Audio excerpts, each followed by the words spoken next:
You were quite punctual. You bet. Sup, and welcome aboard the Argo, the vessel of Nine Valley's new high-speed transport service. Our pilot is a child. We might have been better off on the ground. I'll have you know that I'm a licensed pilot. And that's real rich coming from you guys. You look like a bunch of kids about to go on a picnic with their daddy to me. Ooh, we got burned. Phew, but boy, did I not see your daddy's ID coming. Who knew my mystery client would turn out to be our former Governor General Rufus Alborea? Oops. What, do you prefer Supreme Leader now?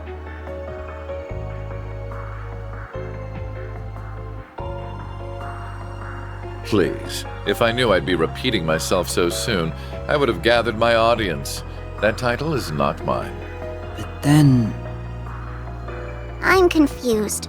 Who's Rufus? That's this guy's real name. C was a nickname. So it's Rufus, huh? I think it's much cuter than C. I give it 85 points! Ooh, he kicked your butt, S. Why would I care when I don't even get what criteria she's basing these on? So are you famous then, Rufus? Everyone seems to know who you are. He's not just famous, he's super famous. He's the elder son of House Alborea, one of the 4 great houses of Erebonia, and he became Crossbell's first Governor General. Together with the Empire's Chancellor and Crown Prince, he led the country to all-out war. But then he got arrested after it ended. That's all the big common knowledge stuff, but trust me, I know all about the skeletons in his closet. Wow, you're so smart, Nadia. Is knowing part of handling the unpleasant side of things? Wow, you're so smart, Rufus. Can she try not to stir up trouble with him?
I wonder what it's like to have a sibling. Do I have any out there?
Cerberus is so cute!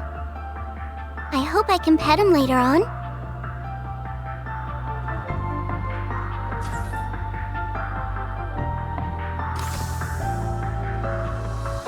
I'm afraid this side of the deck is occupied. You'll have to sleep elsewhere.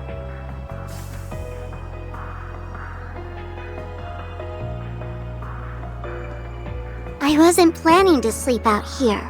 Oh? Then what's brought you outside? I wanted to go stargazing. What about you? I wanted to take in the night air. Since we're both here, there's something I'd like to ask. What is it? I know that you're a famous man, but are you a good man or a bad man? Bad, though that would be putting it mildly. So very bad? Very, very bad. I have used anything and everything to advance my interests, be it titles, fame, or even those pure of heart. There is little point in feigning a moral compass when human lives hold no value to me, or acting chivalrous when all that does is hinder me. Do you still feel that way? I do. I'm using you, Swin and Nadia, to bring my designs to fruition, am I not? I'm also using those we met in the capital, like my brother. None of that sounds like something someone good would do, yes. You really are a very bad man. I'm glad we could come to an understanding. So, armed with that knowledge, what do you intend to do? Am I supposed to do something? I suppose a doll has no reason to care if a human is good or evil. Being a doll has nothing to do with it. But were you hoping I would admonish you?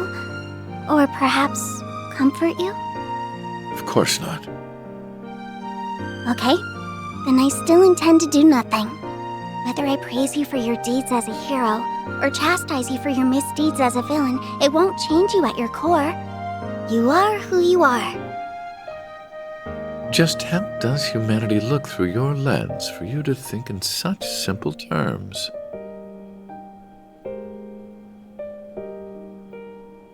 I don't know. I can't answer that when I'm still learning about what it means to be human. All I can say is, I don't see if you're good or bad, where you're from, or how you were raised. I don't see what you've done or haven't done, what you possess or what you lack, because none of those are what make you exist as a person. So it can't be that you suddenly don't exist just because someone decides to reject those parts of you. That's quite a philosophical approach to the matter. Or perhaps that objective thinking is the most one of artificial intelligence can fathom. I don't know. How could I know? Just to me, being is what makes a human a human. Perhaps you're right. And so, it's what makes you, you. Perhaps you're right.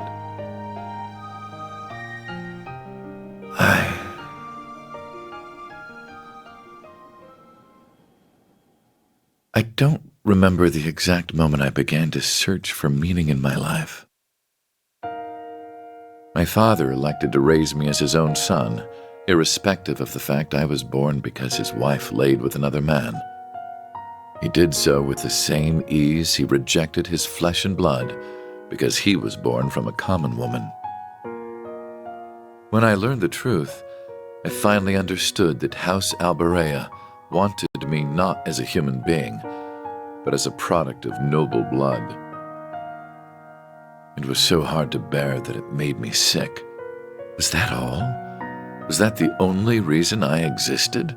I refused to accept it. I couldn't take it. And as I turned my eyes from this terrible truth, a new, more terrible thought dawned upon me. If that was not the reason I existed, then what was? That was when I met him. It is said we seek that which we do not have. Through him, I sought the Father I never had. I convinced myself that if I did as sons do and became more than he ever was, then I would understand the real reason for my existence. And there it was. At last, I had a goal, something to pursue.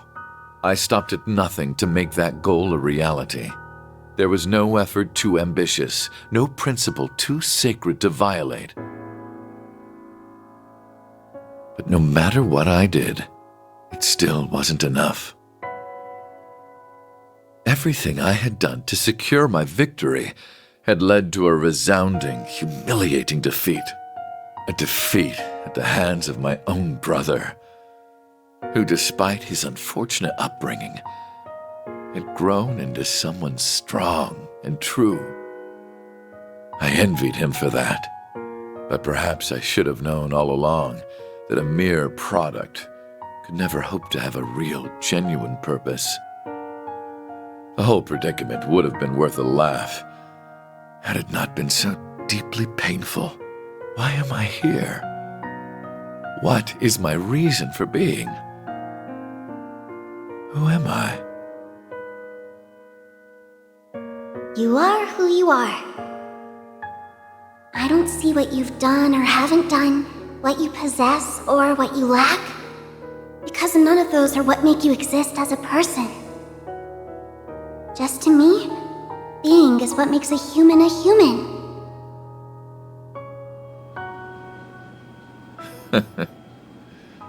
Such nonsense. I thought you weren't planning to sleep out here. I'm unsure if dolls are capable of catching colds, but I believe you've taken in the stars enough for one night.